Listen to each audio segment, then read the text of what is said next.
Minister, in 2023, 3,285 people presented at Dublin Airport without valid travel documents.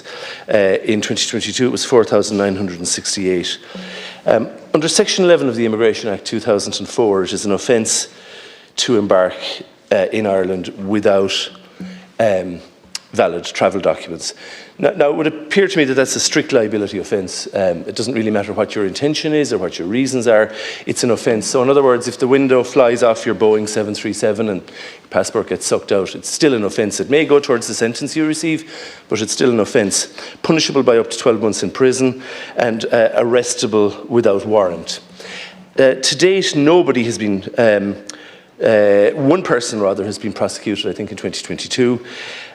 So it seems that this is an offence that's not being prosecuted in Ireland for whatever reason. And the reason, what I want to know from you is why, because we're constantly told that we have a rules-based approach, and we do in some respects. Sometimes rules are applied, sometimes they're not. It's not clear sometimes why they're being applied and why they're not.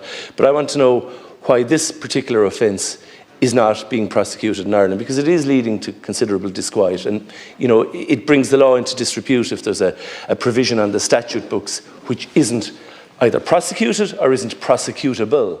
Then in relation to the laws that we have and the immigration legislation that we have here, it is clear in relation to travel documentation. And where someone is found to be breaking the law, they should be prosecuted, and indeed they will be. I don't have the numbers that have been prosecuted under the provisions of that Act, okay? And that's something that I can certainly raise with the Minister for Justice. But this has been discussed at Cabinet, at government level, and amongst our parties as well, to make sure that we have a fair system for people who come into this country. We issue work permits here, about 60,000 work permits a year for people who are choosing this country as a place to live. One wouldn't believe that that is the case if you're listening to the previous speaker here, that no one wants to live in this country at all. Many, many thousands do. Many thousands of Irish come back here. Many people from other countries want to come and live here. I'm responding to Deputy McNamara, if you don't mind.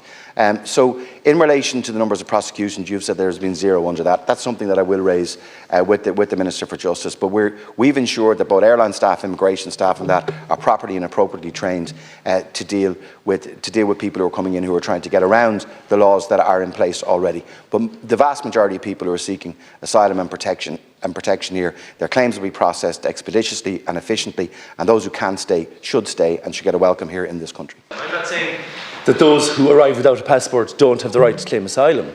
They do, but they're still subject to the laws of the land while claiming asylum, including the requirement to present a passport on arrival. Now, it may be that people flee countries, it certainly is the case that people flee countries without passports.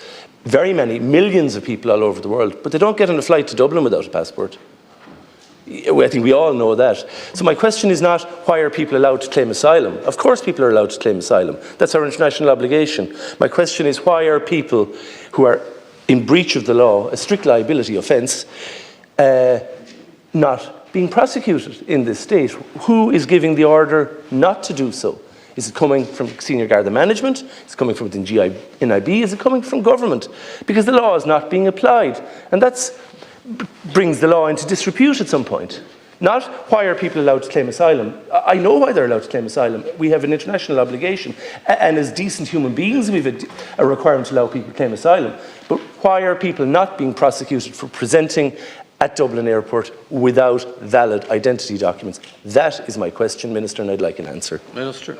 I understand the question, and to say that anyone who comes in without travel documents, and you'll know this, I know Dublin Airport well, all of us do as well, that you will have GNIB officers and immigration officers that will interview each of those individuals who comes in without travel documentation. So no one just walks straight into the country. They will be interviewed. There can be valid reasons, as you have said, as well, as to why people would not have travel documents. Now, at the point of exiting the country, one would expect that if they're travelling from another country that they would have had travel documents to get on that flight in the first instance. There can be security reasons, there can be personal reasons that people would not have that documentation when they arrive in Dublin. I don't have the specific answer for you as to what I'm sure there's no direction to say no prosecutions in that regard, but there are detailed interviews held with people when people arrive into our ports and into Dublin Airport as well, when they arrive in here, not just seeking asylum, but without travel documentation. Deportations do happen in Ireland too, Deputy, and you're aware of that as well, where people have found... Yeah, so what I'm saying to you is we do have a rules-based system. Those rules need to be and are actually being implemented. In relation to prosecutions under that Act, I don't have the up-to-date detail, but I will certainly get a response for you. Thank you very much, Deputy Matthew McGrath. This is good.